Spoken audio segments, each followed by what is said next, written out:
Assalamualaikum warahmatullahi wabarakatuh. Bismillahirrahmanirrahim. Innal hamdalillah wassalatu wassalamu ala Rasulillah wa ala alihi wa ashabihi wa mawalah. Wala haula wala quwwata illa billah. Wa man ittaba'a huda ila yaumil qiyamah amma ba'du. Fa inna asdaqal hadithi kitabullah wa khairal huda huda Muhammadin sallallahu alaihi wasallam. Wa syarrul umuri muhdatsatuha fa inna kulla muhdatsatin bid'ah wa kulla bid'atin dhalalah wa kulla dhalalatin finnar. Ikhwan wa akhwat rahimani wa rahimakumullah. Patut kita panjatkan puji syukur kehadirat Allah Subhanahu wa taala, yang mana pada malam hari ini kita dipertemukan kembali oleh Allah Subhanahu wa taala di majelis yang mulia ini dalam rangka bermajelis ta'lim, yang mudah-mudahan dengan bermajelis ta'lim ini Allah mudahkan jalan kita menuju surga Allah Subhanahu wa taala, sebagaimana yang Rasulullah sallallahu alaihi wasallam pernah sabdakan, man salaka tariqan yaltamisu fi ilman sahalallahu lahu bi tariqan ilal jannah. Barang siapa menempuh jalan, di jalan tersebut dia mencari ilmu, Allah mudahkan jalan dia dengan sebab mencari ilmu tersebut jalan menuju surga Allah Subhanahu wa taala. Dan mudah-mudahan kedatangan kita kali ini pula dimasukkan oleh Allah Subhanahu wa taala dalam kategori orang-orang yang selalu mensyukuri nikmat-nikmat Allah Subhanahu wa taala. Di antaranya nikmat sehat dan waktu luang, sebagaimana yang pernah dikabarkan oleh Rasulullah SAW bahwasanya banyak di antara manusia itu yang melupakan nikmat sehat dan waktu luang tersebut, yakni nikmatani mabunun fi ma katsirun minan nas asyadul faragh. Ada dua nikmat yang banyak manusia melalaikannya, yaitu nikmat sehat dan waktu luang. Sehingga alhamdulillah kita masih diberi kesempatan oleh Allah Subhanahu wa taala mensyukuri nikmat-nikmat sehat tersebut dan nikmat waktu luang tersebut nggih. Karena memang berat nggih, bermajelis taklim nek rutin itu berat. Kenapa berat? Karena fadilahnya itu luar biasa, yakni termasuk thariqah menuju surga nggih. Jalan menuju surga. Sampean apa iku selawase urip misale diniati sebagai thalabul ilmi nggih, yakni dadi santri nggih. Jadi santri itu wong sing isek ngaji, maksudnya nggih, isek ngaji nggih. Maka iku termasuk thariqah menuju surga, nggih, jalan menuju surga. Mulane ning nggone hadise mang man salaka thariqon, barang siapa menempuh jalan yaltamisu fihi ilman, di jalan tersebut dia mencari ilmu. Jadi wong sing menempuh jalan di dalam mencari ilmu minimal nggih, minimal itu sebenarnya minimal itu seminggu sekali nggih. Jadi zaman sahabat itu memang seminggu sekali nggih. Dicontohno apa? Dicontohno salat Jumat. Salat Jumat itu seminggu sekali nggih. Iku nek sampean niati tenanan budal Jumatan niati golek ilmune khatib iku. Khatib dhewe ya kudu diniati tenanan ngajarno ilmu, gak sekedar prosedur sing penting sah nggih. Gak sekedar prosedur sing penting sah nggih. Jadi sahabat-sahabat Nabi nggih biyen duwe majelis iki rata-rata nggih setiap satu pekan itu sekali nggih. Mereka itu mempunyai majelis taklim nggih. Jadi mereka selalu belajar dan mengajarkan ilmu, maka itulah thariqahe Ahlus Sunnah wal Jamaah, yakni jalan menuju surga. Thariqah iku wis ora usah melok baat-baat, thariqah sing mutabaroh sing gedhe wis ora usah wis. Asal sampean nuntut ilmu, oleh ilmu sampean amalno iku wis thariqahe Rasulullah dan para sahabat Nabi Muhammad sallallahu alaihi wasallam. Penak asline nggih. Wis jelas padahal nase apa? Man salaka thariqon nggih. Sapa sing menempuh jalan. Thariqah itu artinya jalan menuju Allah Subhanahu wa taala. Jalan menuju Allah Subhanahu wa taala diajarkan oleh Nabi Muhammad sallallahu alaihi wasallam. Penak nggih. Kemarin kita masih membahas bab sihir nggih. Sihir dereng badhe nembe kula waos ayate setunggal tapi panjang. Yakni ayat sing setunggal ini namun kemarin kula baca serondok lengkap meskipun enggak lengkap betul nggih, yakni surat Al-Baqarah ayat 102 kemarin, yakni wattaba'u ma tatlu syatinu ala mulki Sulaiman, yakni tentang masalah sihir.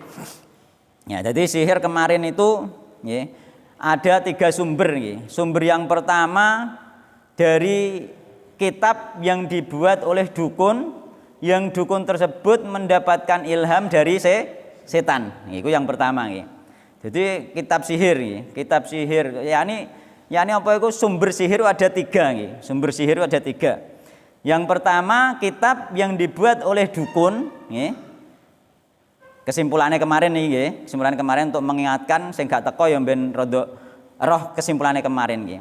Jadi pertama itu kitab yang dibuat oleh dukun, yang dukun tersebut mendapatkan wahyu dari setan. Yang kedua, kitab yang dibuat oleh setan secara langsung, yakni setan sing nyamar dadi menungso, nulis kitab. Kitabnya dicampuri dengan kitab suci. Jadi kitab sing digawe jin, setan secara langsung itu kitabnya tulisannya ono campurane kitab suci.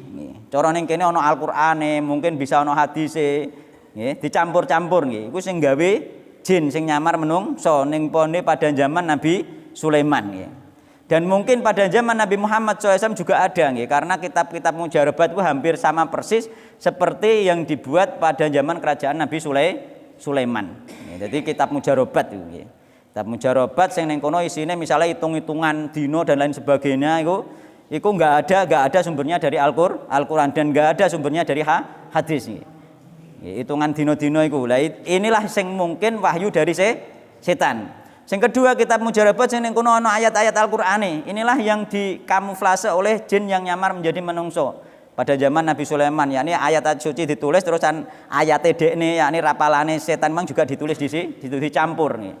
Nah, itu juga mujarobat ning pasar delok ya ana sing model ana ayat Al-Qur'ane, ana tulisan-tulisan gak bisa dipahami, ana sing model hitung-hitungan Jawa, hitung-hitungan ngene iki ambek iki nemok iki ambek iki nemok iki dadine ngene wong nikah misale dina Senin apa mbekan Rebo apa temoke hitungane hamene nek dijodhokno nggarai ngene kan ngoten nggih. Niku enggak ada sumbernya dari Al-Qur'an dan ini mungkin sing ikilah sing murni sing dukun gawe untuk wahyu kanggone setan. Yakni ada lintasan-lintasan di dalam pikirannya dukun yang dilintaskan oleh setan kan ngoten nggih. Jadi kaya kemarin Cak Nun jarene kesambet setan sedelok niku jarene. Nah, iku jarene lah lintasan yang terjadi ketika bermajelis taklim itu kula sering nggih. Jadi ada lintasan yang tidak pernah terpikirkan dari sesuatu yang dulu pernah saya baca dari berbagai macam referensi tiba-tiba muncul seperti itu nggih. Muncul terus kemudian langsung secara otomatis di dalam majelis diterangkan. Lah, lintasan seperti ini ada lintasan yang malaikat mengingatkan nggih.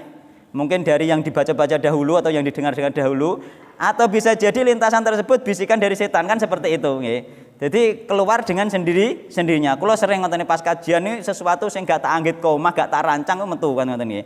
Muga eling nggih biyen pernah dengar dan pernah baca itu ada kesimpulan tersendiri di situ sing tidak pernah direncanakan. Lah mungkin Cak Nun seperti itu nggih. Lah iku mulane dia sendiri mengatakan apakah itu dari setan atau dari malaikat kan ngoten nggih. Nah, insya Allah neng mengolok-olok penguasa itu insya Allah itu lintasan dari setan kan ngoten nggih. Karena di dalam Islam, di dalam syariat Rasulullah SAW tidak boleh menyebarkan aib pemerintah meskipun seandainya nggih. Dalam tanda kutip meskipun seandainya yang dikatakan itu benar, ngoten nggih. Tapi itu tidak boleh dipublikkan nggih. Tidak boleh diumumkan, tidak boleh disampaikan kepada khalayak ramai karena apa? Menjelekkan penguasa di depan umum itu hukumnya haram. Berarti jika hukumnya haram meskipun itu benar, lah inilah mungkin lintasan-lintasan dari setan. Jadi Cak Nun kesambet sedelok kan ngoten ngoten. Judulnya ngoten nih. Bisa kemasukan setan ya? Nan? Ya bisa. Oh.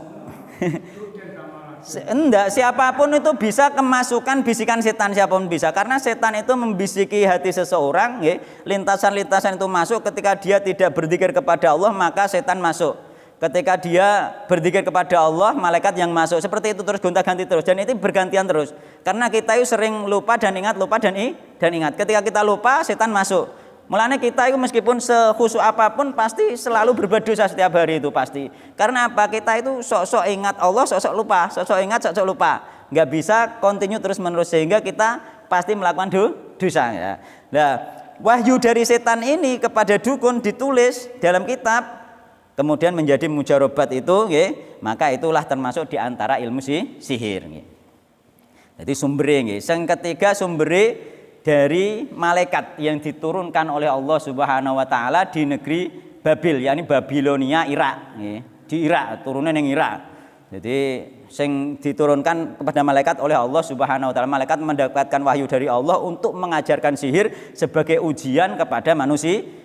Ada 3 sumber wallahu taala alam.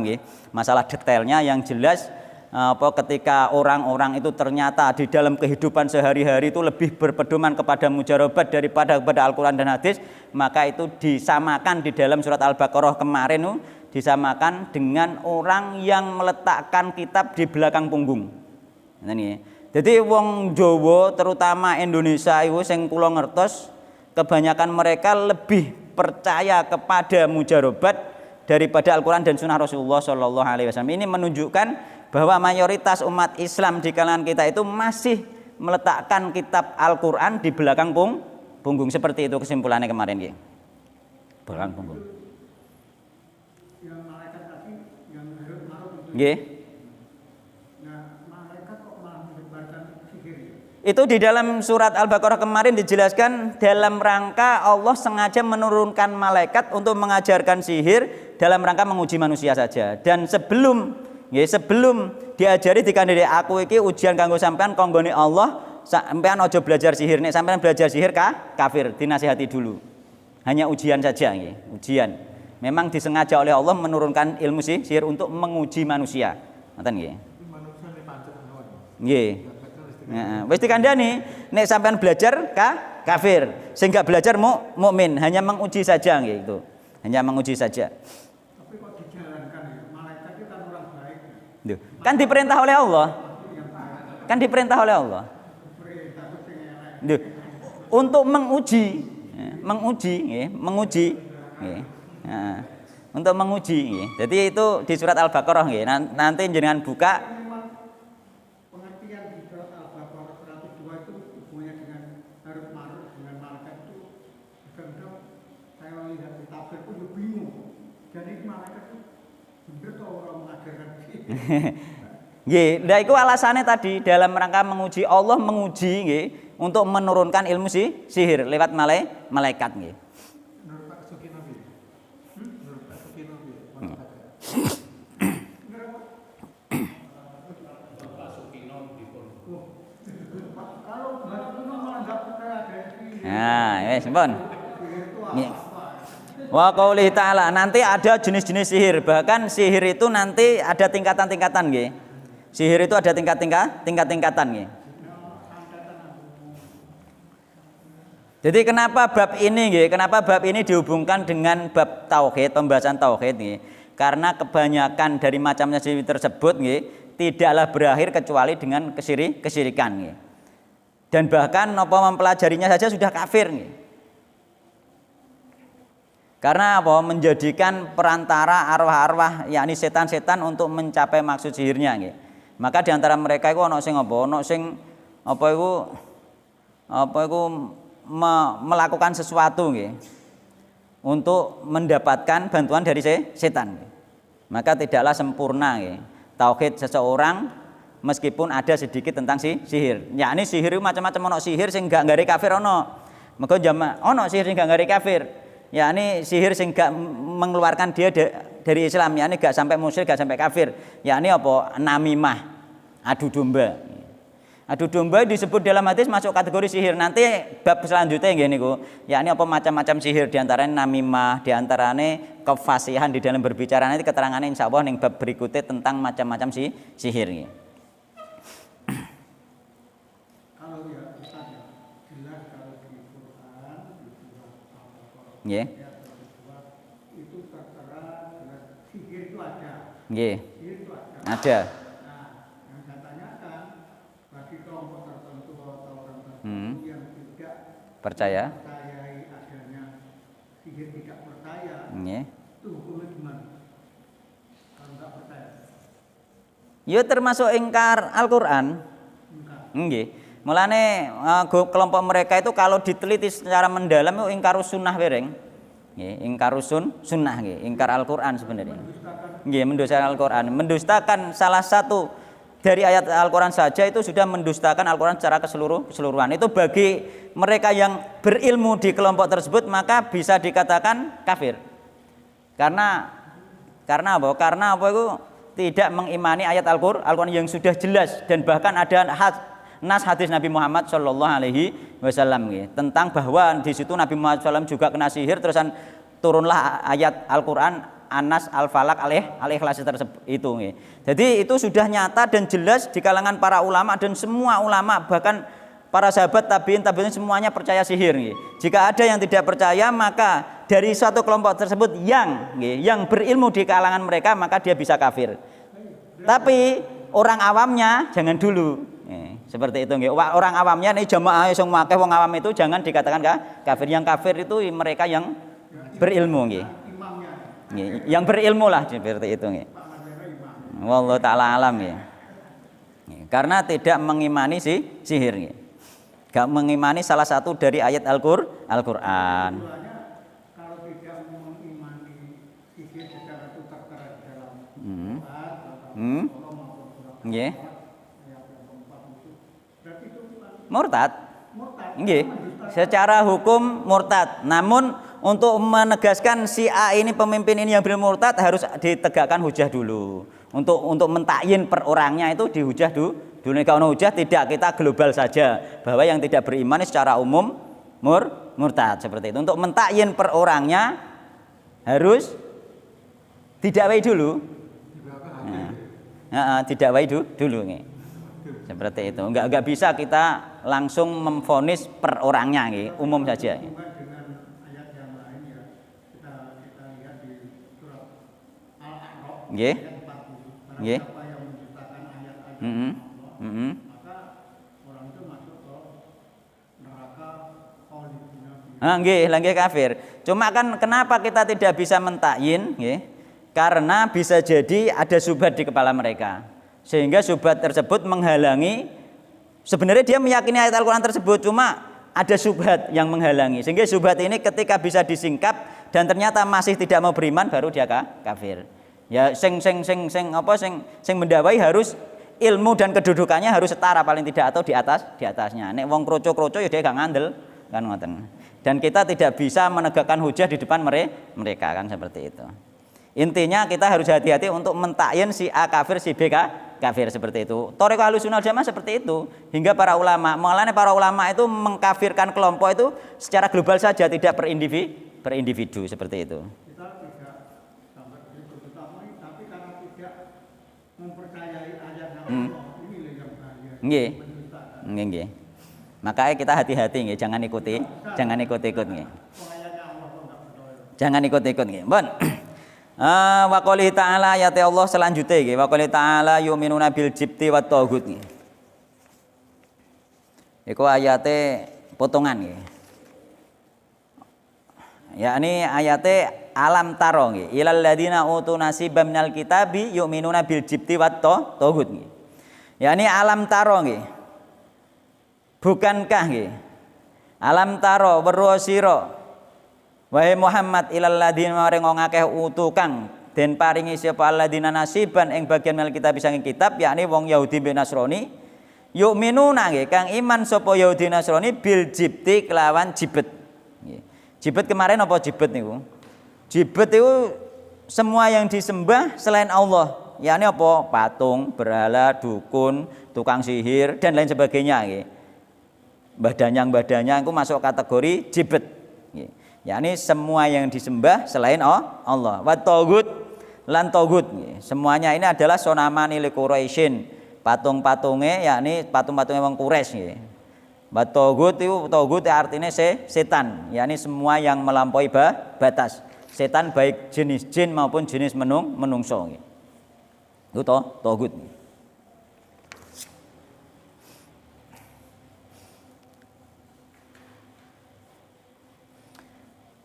Qala Umar, qala ngendika sinten Umar nggih. Al jibdu utawi jibet iki apa iku penafsirane Umar nggih. Al jibdu utawi jibet iku as-sihru sihir. Nggih. Jibet itu sihir. Mulane ning gone definisi luase bukan hanya sihir, yakni patung, berhala, tukang sihir dan dukun pun masuk kategori jibet. Jibet itu segala sesuatu yang disembah selain Allah, termasuk tukang sihir. Termasuk ilmu sihir. Ilmu sihir itu nyembah setan. Wa taghut lan taghut. Taghut itu dimaknani oleh Umar setan, asyaiton setan. Yakni taghut itu segala sesuatu yang melampaui batas. Ya ini setan itu melampaui batas.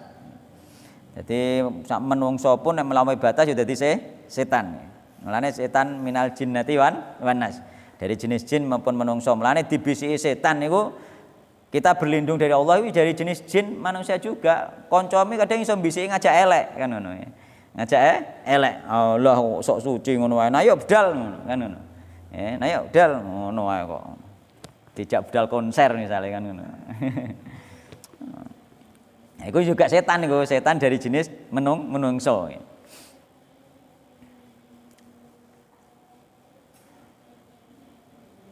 Wa qala Jabir lan ngendika sinten Jabir bin Abdillah ya. Atawa gitu utawi togut iku kohanun dukun-dukun. Jadi menurut Jabir bin Abdillah togut iku dukun. Dukun itu juga melampaui batas kan. Dukun itu setan juga karena dia melampaui batas nih. Dia mengaku mengetahui yang gaib nih. Mengaku mengetahui yang gaib nih. Meramal mengetahui sesuatu yang akan datang dan lain sebagainya. Sampeyan presiden Indonesia iki sopo. Kan ngono. Ya, itu melampaui batas dia. Itu adalah pengetahuan Allah Subhanahu wa taala nih. Yang tidak boleh kita melampauinya ya, dia melampaui batas. Mulane terus Jabir atau begitu kuhanun ya. Yani dukun-dukun ini termasuk togut ya. Dan masih banyak lagi togut gak dukun tok, ya tukang sihir bereng ya. Ya wong sing gak gelem apa iku? Gak gelem tunduk mbek syariat itu masuk togut itu. Ya mergo dia melampaui batas ya. Melampaui batas sebagai hamba Allah Subhanahu wa taala. Kana ana iku yang zilu tumurun alaihim ing atase dukun. Alaihim ing atase dukun-dukun ing atase kuhan apa setan itu turun kepada dukun-dukun, yakni ning kono memberi ilham nggih, memberi ilmu dari setan. Fi kulli hayyin ing dalem saben-saben kabilah utawa saben-saben desa, saben-saben kelompok wahidun utawi siji dukun. Jadi minimal iku setiap kelompok itu pasti enek dukune. Itu menurut Jabir bin Abdillah. Ya. Setiap desa pasti ada dukune. Ya ini cara saiki ana danyange. Angger desa mesti ana. Sampeyan golek ini desa ndi wae mesti ana danyange sing ning kono disembah Allah sebagai togut. Nggih. Disembah wong sebagai togut nggih. Diibadahi, dijaluk-jaluki. Golek pesugihan ning gone Mbah Danyang kono. Lah iku bener katane Jabir iki bahwa di setiap desa itu ada satu togut nggih. Togut itu ya masuk ana dukun, bisa jadi dukun, bisa jadi sihir, bisa jadi Mbah Danyang dan sebagainya togut itu. Nggih, pasti ada nggih. Pasti ada nggih. Bahkan ning gone tempat-tempat sing wis jenenge iku Islami tempate iku. Nggih, santrine ya akeh, ngono ya isih ana. Danyange yo sik diuripno kan. Iku dimanapun kita ketemu nggih, dimanapun kita ketemu ada nggih. Sing sering tak critakno iku ning gone daerah kono. Ana jenenge tempate Dewi Sri. Jenenge Dewi Sri. Dewi Sri iku nek setiap tahun dibancaki, dirame-ramekno sing teko iku bocah angon. Ning kono bocah angon jogetan ning kono. Iya ana jogetane bereng ning kono. Jarene nek gak ditanggapno, nek gak dibancaki desa kono terancam bahaya. Ngono. Terancam bahaya. Waduh, non? Nah, ya mboten panen, mboten terancam bahaya dan semua kenyataannya semua kepala desa yang jadi kepala desa itu enggak berani menghentikan nggih, gak berani mereka nggih. Nggih ditanggapno nggih, ditanggap mun anggap apa gak ngerti aku. Ya.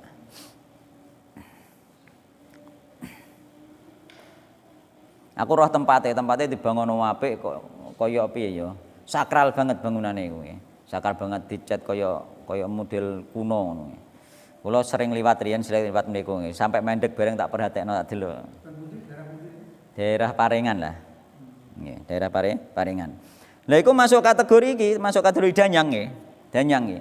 Seharusnya masyarakat lebih percaya kepada Allah nggih. Nek kuwatir diganggu a'udzu bikalimatil hitamati min syarri ma khalaq. Ora usah liwat kono gak apa-apa nggih. Misale nggih. Utawa apa iku semuanya diajak bertakwa kepada Allah Subhanahu wa taala. Karena ketika kita bertakwa kepada Allah Subhanahu wa taala nggih jin-jin bahkan sihiru gak ngarah mampu nembus. Mulane kita baca Al-Falaq, An-Nas, Al-Ikhlas, zikir pagi, zikir sore dan lain sebagainya. Yani semua zikir-zikir itu sebenarnya perlindungan nggih. Nanti mendapatkan perlindungan dari Allah Subhanahu wa taala dari setan-setan tersebut nggih. Karena setan-setan termasuk sihir kemarin tidak bisa memberi madarat kecuali diizinkan oleh Allah Subhanahu wa taala. Diizinkan Allah memberi madarat lah mateni wong diizinkan Allah iso. Kan ngoten. Ini diizinkan oleh Allah Subhanahu wa taala. Nek gak diizinkan enggak bisa dan Allah tidak akan mengizinkan kepada orang yang sudah berlindung kepada Allah Subhanahu wa taala. Mungkin kok di antara kita ono sing kena sihir mungkin pas hari itu lali gak dzikir, gak berdoa seperti itu. Mulane kita kadang kena itu karena diizinkan Allah sehingga kita dibuat lupa mungkin gak dzikir pagi, gak dzikir sore. Mulane ono dzikir pagi, dzikir sore diperhatekno minimal An-Nas, Al-Ikhlas, Al-Falaq niku dibaca 3 kali iku minimal pagi sore kan ngono. Minimal. Selanjutnya ono dzikir-dzikir yang lain banyak sekali nggih. Termasuk dzikir keluar rumah yang sering kita ajarkan kemarin kan. Yakni bismillahirrahmanirrahim Allah la haula wala quwata illa billah itu.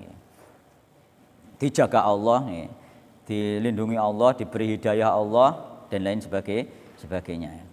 Hudita wa kufita wa wukita wa tanahanu syaiton. Setan lari lho. Setan lari otomatis danyang lari. Sampean metu bismillahirrahmanirrahim danyang wae rawani merek kan ngono. Wis penak saja nih. Dan itu apa itu ketika diamalkan sunah-sunah Rasulullah SAW sebenarnya masyarakat gak perlu takut ya. Nek dadi kepala desa nggih sakjane tak anjurno masyarakat tidak ngaji sing tenanan wae ngono. Ora usah wedi nggone apa mang danyang kan ngono. Gak usah wedi ning nggone danyang. Non? Yo nek ngadakno majelis taklime bener ya malah dipilih neh mergo wong malah paham ngono. Wong malah paham ngono. Wong itu yang penting wong paham. Sing jadi masalah mereka itu enggak paham.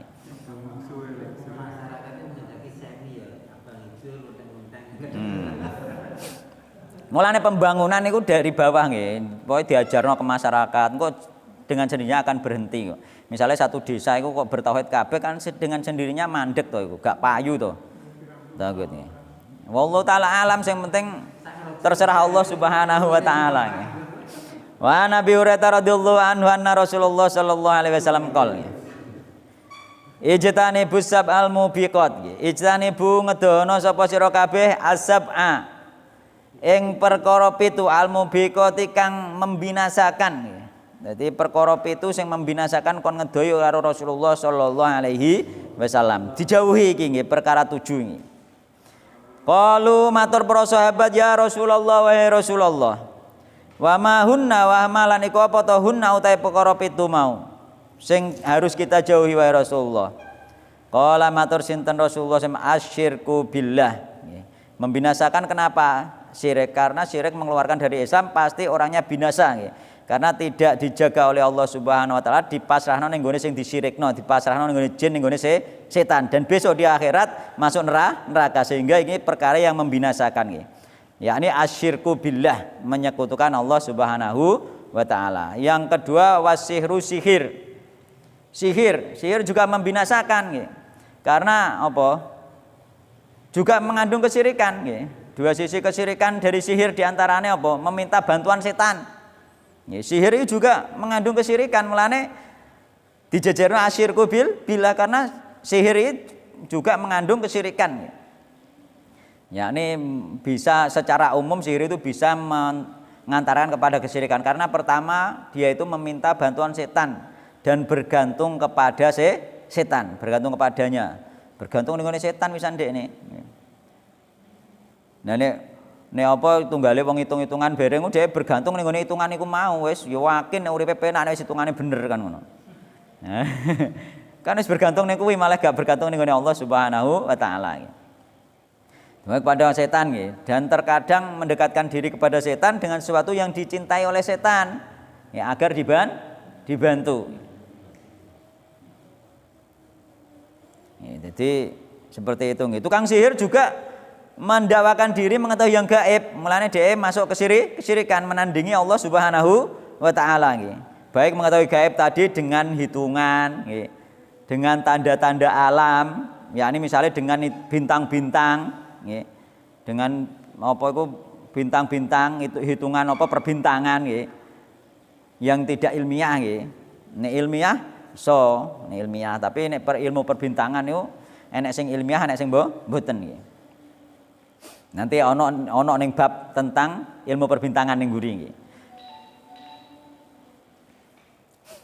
jadi mengetahui ini baik mengetahui yang gaib baik secara hitung-hitungan utawa secara apa itu pakai apa meditasi ngene cara wong Jawa meditasi terus ana lintasan-lintasan terlihat ilmu gaib seperti itu nggih. Ana ilmu terawangan cara Jawa nggih, ilmu terawangan nggih. Hitungan bisa, terawangan bisa nggih. Hitungan nek ramal rata-rata pakai hitungan nggih. Nek dukun rata-rata pakai terawangan nggih. Nek tukang ramal pakai hitungan dino nggih.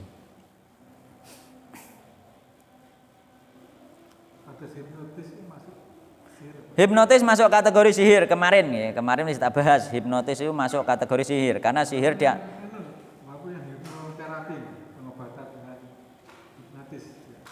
nek benar-benar hipnotis juga boleh mengobati sesuatu dengan sihir nanti jadinya hipnotis itu tidak bisa. Tidak dengan tapi mengsugesti nek hipnotis itu bisa dia itu bisa merubah nggih diantarane nggih. Merubah nggih diantarane kemandarotane sihir ya. Diantara kemandarotane sihir pertama kan bisa membunuh kan ngoten nggih. Bisa membunuh, memisahkan dua orang yang saling memisahkan dua orang yang saling mencintai nggih. Memalingkan dan mengatutkan asor wal atfu. Dadi ngatutno ngintilno niku lho nggih. Jadi ngintilno nggih, malingno, gedhengno nggih. Berusaha mengubah atau merusak akal nggih. yakni merusak akal. Jadi akalnya dipengaruhi. Dipengaruhi. Dan semua ini adalah keharaman. Jadi mempengaruhi akal. Jadi termasuk hipnotis itu mempengaruhi akal gitu. Lagi diomongi saiki akalnya berubah. Gak normal cek malian. Kenyataannya ketika dihipnotis IP sendiri dibicarakan ini berarti kan merusak akal. Akalnya gak jalan, gak normal. Dan ini termasuk apa sih? Sihir. Sihir itu banyak melane sihir kok ono apa kefasihan berbicara juga sih sihir. Kan ngoten. Itu masuk kategori sihir. Nek menurut sing paham tentang hipnotis, jarene hipnotis itu sihir kelas ringan lagian, nggih. Kelas ringan kok terus ono tingkatan. Bagi kita yang melihat ngoten itu masuk Delok melihat dalam rangka apa dia melihat kan? Nek melihat dalam rangka mempelajari apakah itu sihir atau tidak misalkan, dan untuk menceritakan atau mendakwakan dalam rangka itu gak masalah, tapi nek melihat dalam rangka memang seneng cinta dengan itu, nah itu tidak boleh. Kamu mencintai tukang-tukang sihir seperti itu. Gitu. Dalam rangka apa kita melihat kan ngoten Pak? Ya, dalam rangka nanti untuk disampaikan kepada orang lain bahwa ini sihir. Kenyataannya seperti ini, merubah pikiran seseorang itu sihir, gitu. Merubah pikiran seseorang bahkan tanpa menyentuh, gitu. Tapi nek dirusak pikirannya ditotok apane misalnya itu lain, gak sampai sihir, totok urate sing endi misalnya terus, nah, dan lain sebagainya. Gitu. Wallahu ta'ala sing jelas itu masuk kategori ilmu sihir. Apakah menggunakan tenaga setan atau tidak, kita tidak tahu nggih. Kita tidak tahu. Ketika dihipnotis itu pada rata. Sehingga saat ini momen-momen seperti itu dimanfaatkan orang yang punya hipnotis. Nah iya. Ada kasus ketika punya uang kemudian dihipnotis, gendam juga uangnya dikeluarkan semua. Setelah keluar ya baru kenyang. Nah, itu kan masuk kategori sihir karena dia itu apa? Membuat orang lupa gitu. Termasuk gendam gitu. Membuat cinta, membuat benci kan sama saja itu sihir. Nanti ada di jenis-jenis sihir di sini gitu. Membuat orang cinta, membuat orang benci itu sihir gitu. Ya ini merubah. Nah, jadi itu masuk kategori sihir gitu. Ojo hanya bahasanya saja hipnotis. Kaya biyen kalau tanda terawangan melihat sesuatu yang gaib. Melihat sesuatu dengan memejamkan mata itu kan terawangan, misalnya merem ngene ketok dan itu kan terawangan toh. Ilmu terawangan masuk kategori ilmu dukun, ilmu sihir. Tapi oleh dunia modern dikatakan aktivasi otak tengah.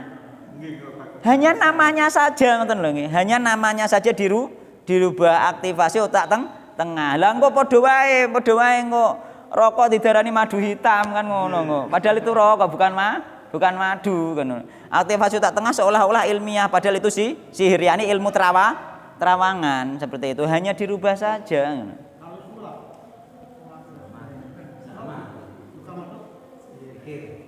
Sulap yang bagaimana? Sulap itu ada yang kecepatan tangan kan ngoten nggih, ada yang akal-akalan. Itu masuk kategori sihir juga, cuma tingkatannya enggak sampai kesirikan. Tapi masuk kategori sihir. Sulap yang godhok ning nggone ndas itu panas itu sihir lah. Itu sihir tenang. Godhok ning nggone ndas piye maksudnya? Ya. Maka sulap itu ada yang trik, ada yang sihir pakai bantuan setan nih. Nih yang trik ini masuk juga kategori sihir karena dia tasabuh ning nggone kesirikan, tasabuh ning nggone sihir. Hukumnya cuma lebih ringan, tapi para ulama tetap memasukkan itu sihir. Mulane ojo sulapan, mesio trik, ngeten. Ojo sulapan mesio trik, nggih. Nek meditasi itu termasuk enggak? Meditasi itu termasuk awal dari apa iku ilmu terawangan biasanya. Meditasi nggih. Nggih, meditasi. Sampean nek wong Islam aja meditasi le, zikir. Beda kan? Sampean madhep ngulo nang masjid. Terus la ilaha illallah. Jadi Ustaz sekaligus menanyakan. Dulu kita kan sudah didik doktrin kita itu dulu ketika ibadah selain kita dan semua kafir kan. Saat itu kita sering sholat dengan mereka itu jarang-jarang. Saat itu ketika kita berubah akidahnya maupun mindset kita, kita ambil positifnya saya kan sering jamaah. Nggih, terus. Saya kan mengikuti ambil hikmahnya itu ketika mengikuti orang orang mulai awal, mulai wudu sampai salam kan semua beda semua lah ya. Bahkan sampai doanya pun beda semua. Terus. Kita mengikuti segi positifnya, kita tetap mengikuti sholat seandainya itu sudah sholat ya. Sudah sholat kita berdoa. Berdoa pun kan nggak boleh secara kolektif lah harusnya. Terus. Kita seandainya itu membaca alhamdulillah kita subhanallah berlawanan lah. Itu sampai berdoa, kita berdoa sendiri sampai selesai artinya mengikuti segi positifnya, situ selesai pun kita juga selesai. Terus. Nah, rata-rata misalnya orang Muhammadiyah, orang itu kalau doa itu lebih khusus orang itu karena sampai lama-lama. Nah kita ambil positifnya ketika mengikuti situ selesai, kita pun juga selesai tapi berlawanan dengan bacaan. Ini gimana menurut? Tidak ada masalah toh sebenarnya. Sampean wiridan sendiri toh? Iya, tidak ada masalah toh. Itu memang dulu kita ajarkan, diajarkan seperti itu sehingga sekarang kalau dulu kan nggak mau jamaah. Tidak ada masalah toh. Karena menganggap rodun walaupun itu benar dibaca. Berarti lebih bagus artinya ambil positifnya. Lah jenengan asline nggih nek jenengan wiridan bar salat itu sampean baca semua, sebenarnya juga lama. Kenapa kita itu hanya sebentar karena diambil yang penting-penting sedikit saja. Kalau dibaca semuanya dengan tartil, dengan pelan-pelan lama juga sebenarnya kan. Identik Pak ya. Nggih. Muhammadiyah identik kalau segi khusuan secara dohir lebih khusuk kan dilihat lebih khusuk karena kemarin orang Muhammadiyah jarang berdoa, ada berdoa dia cempling lah. Dikir toh, dikir setelah sholat itu toh. Bener-bener sampai. Tapi lamanya nggak menjamin. Karena tambahan dikit kayak gitu para. Nggih. Lah ya. Kita ambil Karena kau kan mementingkan sholat sunnah. sholat sunnah. Berarti nggak apa-apa ya saja bersamaan tapi Enggak masalah. Sunnahnya tambah Sampun. itu usul kata ya. Ya, Tahu dasarnya gitu. nggih. Gitu loh Pak. Bon. Kula paham maksudnya, Mbon. Ya. Dulu kan kita mindset kita dulu kan suka memvonis seseorang, tapi ketika kita sudah akidahnya maupun kita kesel jamaah terus ya. Enggak boleh prop supaya bisa suka memvonis seseorang karena sekarang lebih usul.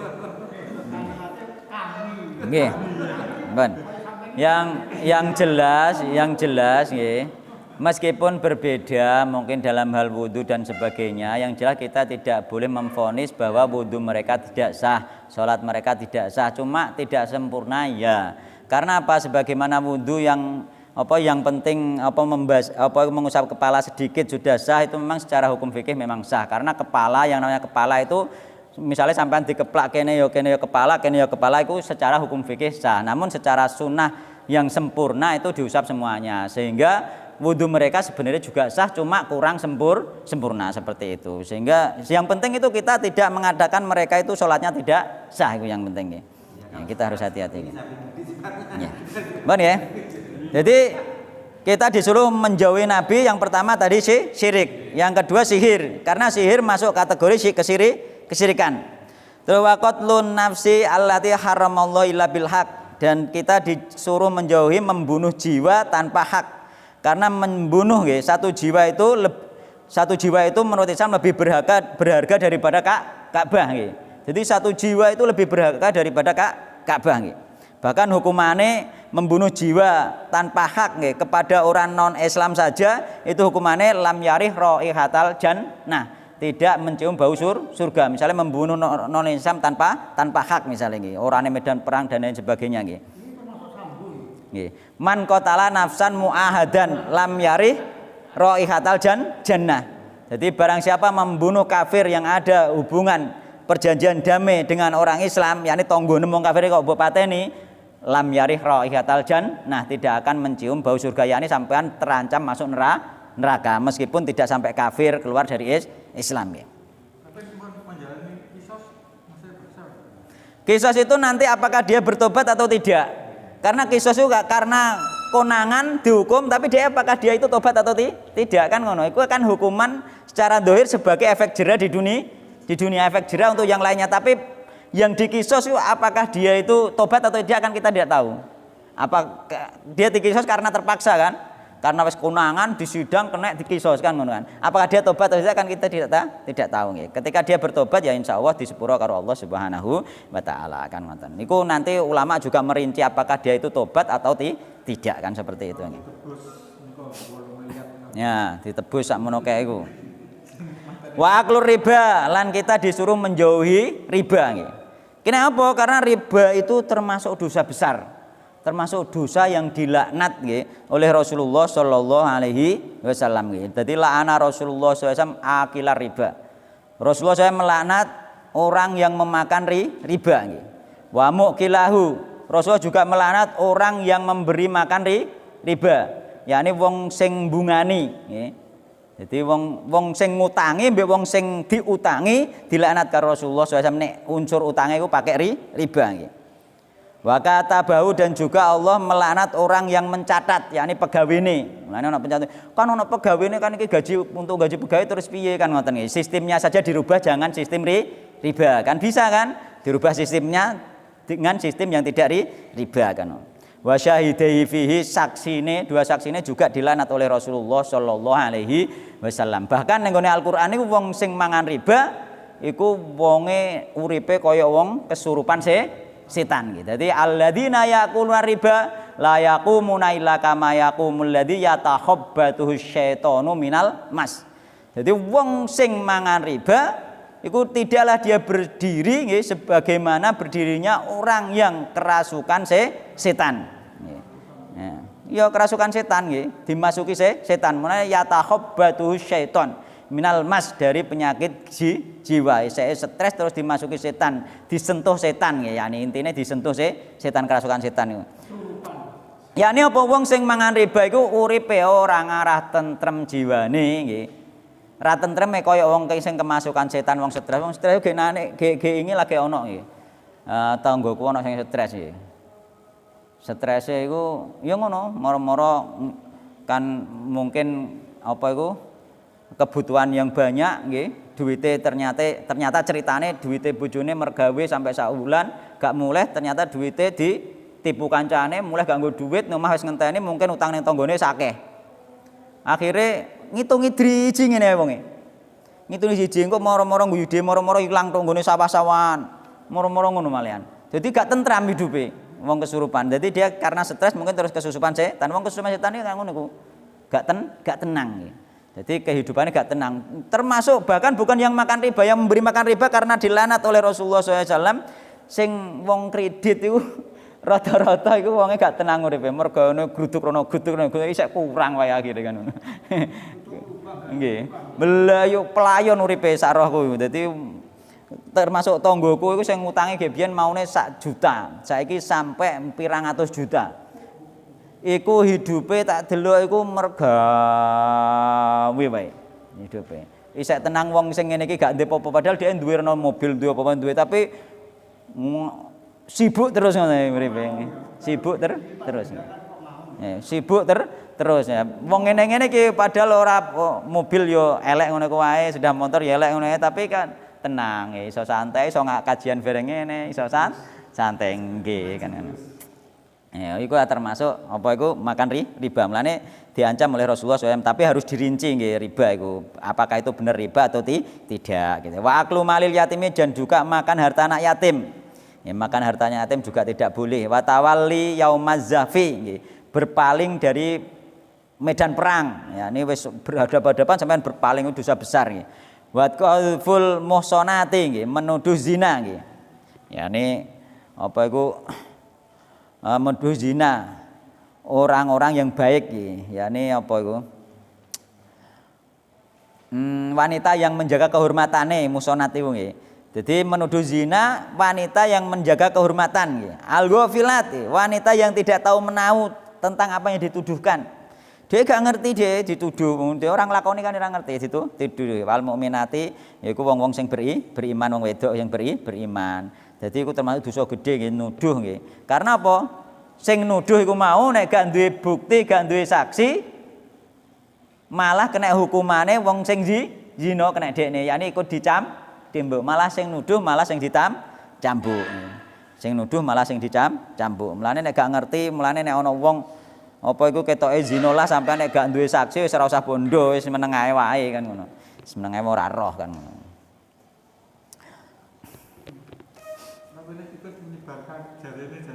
Nah, iku nanti nek sampean yakini nggih, sampean yakini itu nanti sama saja hukumnya sampean ikut menuduh. Iya. Bahaya lho iku.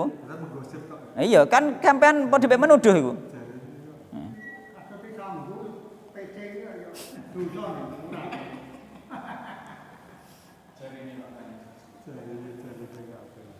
Wan. Wan Jundub nih tak sampai nol masail nggih. Wan Jundubin marfu'an lan dene Jundub marfu'an secara marfu' nggih. Haddus sahiri utawi hukumane tukang sihir iku durbatun dipukul bisa iklan pedang ya hukuman mati. Hukuman mati. Ya niki mauquf nggih. Mauquf apa iku dikatakan marfu maka hadis ini menjadi dhaif nggih. Sing sahih mauquf nggih. As-sahih annahu mauquf. Yang sahih itu mauquf nggih. Mauquf ning gone Jundub nggih. Haddus sahiri durbatun bisayf. Namun maknane sahih nggih maknane nggih. Wa fi Sahih Bukhari lan iku ing dalam Sahih Bukhari an Bajalata bin Abadah qala nggih. Kataba Umar bin Khattab nggih. Kataba menulis surat nggih. Pada bawahannya nggih. Yakni kataba iku bisa dimanakan menetapkan nggih. Menetapkan mutusno sinten Umar bin Khattab radhiyallahu anhu anik tulu ing yen to den hukum mati nggih.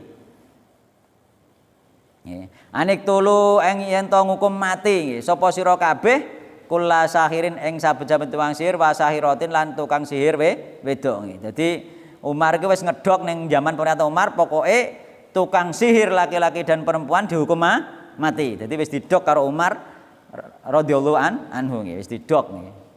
Didok wis menjadi keputusan nggih, menjadi keputusan khalifah, menjadi keputusan pemerintah. Seandainya pemerintah Indonesia ngedok tukang sihir dihukum mati, biar kabeh akeh wong mati iku. Ngono, maka Indonesia yo akeh tukang sihir ngono. Heeh. Nggih.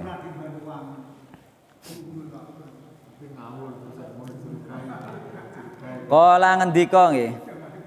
Sinten Bajalah nggih. Fakotalna mongko nggih menghukum mati ya. Ini melaksanakan hukuman mati sapa kita. Ketika ada perintah dari Umar tersebut, maka kita melaksanakan hukuman mati salah tata sawakhiro ing telune pira-pira tukang sihir wedok. Zaman biyen iki sing akeh tukang sihir wedok nggih. Akhirnya dijalankan hukuman mati nggih.